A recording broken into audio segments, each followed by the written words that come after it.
खरवसाचं नुसतं नाव जरी घेतलं तरी तोंडाला पाणी सुटल्याशिवाय राहत नाही. जाळीदार मऊसूत खरवस म्हटलं की सगळ्यांचा अगदी आवडीचा विषय आणि त्यातच जर चिकाचं दूध असेल तर अगदी जिव्हाळ्याचा विषय. परंतु शहरात चिकाचं दूध मिळतंच कुठे, पण खरवस खावासा वाटतोच ना. म्हणून आज आपण अगदी घरगुती साहित्य वापरून साध्या दुधापासून खरवस कसा बनवायचा ते बघूया.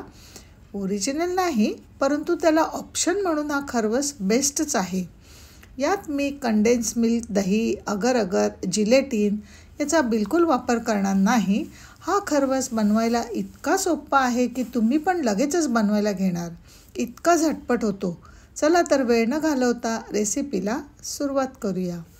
नमस्कार, मी छायाच कुक टाईममध्ये आपल्या सर्वांचं खूप खूप खूप मनापासून स्वागत. आता शहरात रस्त्याच्या कडेला गाडीवर जो खरवस बघून तुम्हालाही आश्चर्य वाटलं असेल की शहरात चिकाचं दूध मिळणं कठीण, तरीही ही लोक अगदी हुबेहूब खरवस कसा काय तयार करतात, हो ना. तर मला ही रेसिपी कळलेली आहे. गाडीवर जो खरवस घेऊन उभा असतो तो चिकाच्या दुधाचा न बनवता साध्या दुधापासून बनवतात आणि तीच रेसिपी मी आज तुमच्याबरोबर शेअर करणार आहे. ह्या खरवसची चव अगदी चीक दुधाच्या खरवससारखीच लागते आणि तुम्हाला ओळखू देखील येणार नाही की हा खरवस साध्या दुधापासून बनवलेला आहे. तुम्हालाही खरवस खायची इच्छा झाली तर हा खरवस तुम्ही कधीही बनवून खाऊ शकता आणि तेही अगदी घरच्या साहित्यात. इथे मी मिक्सिंग बोल घेतलेला आहे. त्यात घेऊया 1 कप म्हशीचं दूध. हे दूध चांगलं गरम करून थंड करून आपण इथे घेतलेलं आहे. लक्षात असू द्या, दूध गरम करून गार झाल्यानंतरच आपल्याला रेसिपीमध्ये वापरायचं आहे.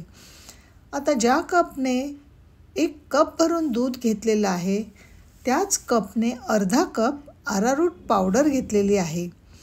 ही अरारूट पावडर तुम्हाला कुठल्याही सुपर मार्केटमध्ये मिळू शकते.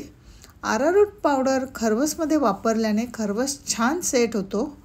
तुम्ही इथे कस्टर्ड पावडरही वापरू शकता. दूध आणि अरारूट पावडर छान एकजीव करून घ्यायची आहे, जेणेकरून यामध्ये अजिबात गुठळ्या ठेवायच्या नाहीत.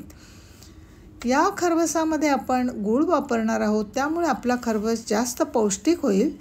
तर इथे मी 1 कप दूध, अर्धा कप अरारूट पावडर आणि त्याच कपने अर्धा कप गूळ बारीक चिरून घेतलेला आहे. गुळाऐवजी तुम्ही साखर किंवा गुळाची पावडरही वापरू शकता. आता गूळ पूर्णपणे दुधामध्ये विरघळून घ्यायचा आहे. एकही तुकडा मिश्रणामध्ये राहता कामा नये. तुम्ही हवं तर मिक्सरमध्ये फिरवूनही घेऊ शकता, म्हणजे वेळ वाचेल. इथे तुम्ही बघू शकता गूळ पूर्णपणे दुधामध्ये विरघळलेला आहे. ह्या मिश्रणात घालूया पाव चमचा वेलची पूड. आवडत असल्यास घाला, नाही तर नाही टाकली तरी चालेल. आता हे दूध खरवसामध्ये सेट करण्यासाठी केकचं भांडं घ्या. तुम्ही या ठिकाणी स्टीलचं ताट, कुकरचा डब्बाही घेऊ शकता. या भांड्याच्या तळाशी पाव चमचा तूप लावून पसरवून घ्या, जेणेकरून खरवसाचे तुकडे तळाशी चिटकून राहणार नाहीत. खरवसाच्या वड्या अगदी सहज निघतील. हे मिश्रण गाळून घेणार आहोत, कारण मिश्रण गाळल्यामुळे स्वच्छ स्मूथ असं मिश्रण तयार होतं.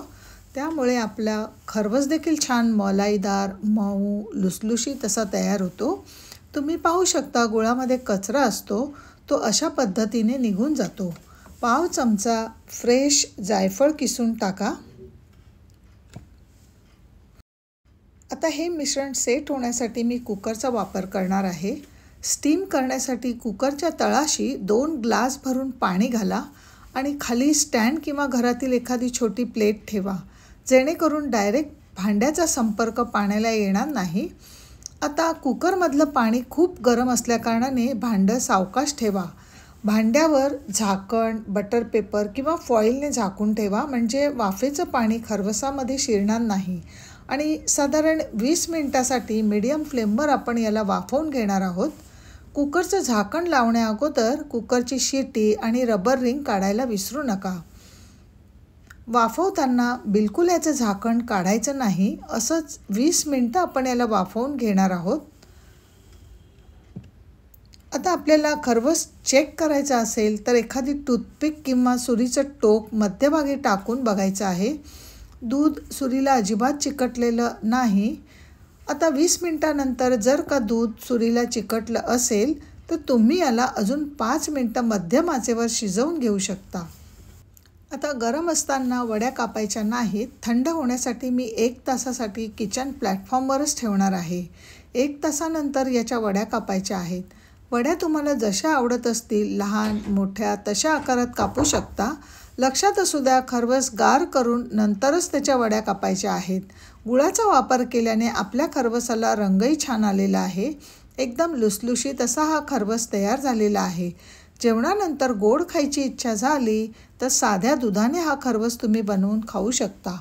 रेसिपी कशी वाटली ते मला कमेंट बॉक्समध्ये कमेंट करून नक्की कळवा. रेसिपी आवडली तर लाईक करा. तुम्ही जर आपल्या चॅनलला सबस्क्राईब केलं नसेल तर लगेचच छायाच कुक टाईम चॅनलला सबस्क्राईब करा. मित्रमैत्रिणी आणि तुमच्या नातेवाईकांमध्ये शेअर करा आणि उजव्या हाताला घंटीचं बटन आहे ते दाबायला विसरू नका, जेणेकरून माझ्या नवीन रेसिपीची नोटिफिकेशन सर्वप्रथम तुमच्या मोबाईलवर येईल. म्हणून घंटीचं बटन अवश्य दाबा.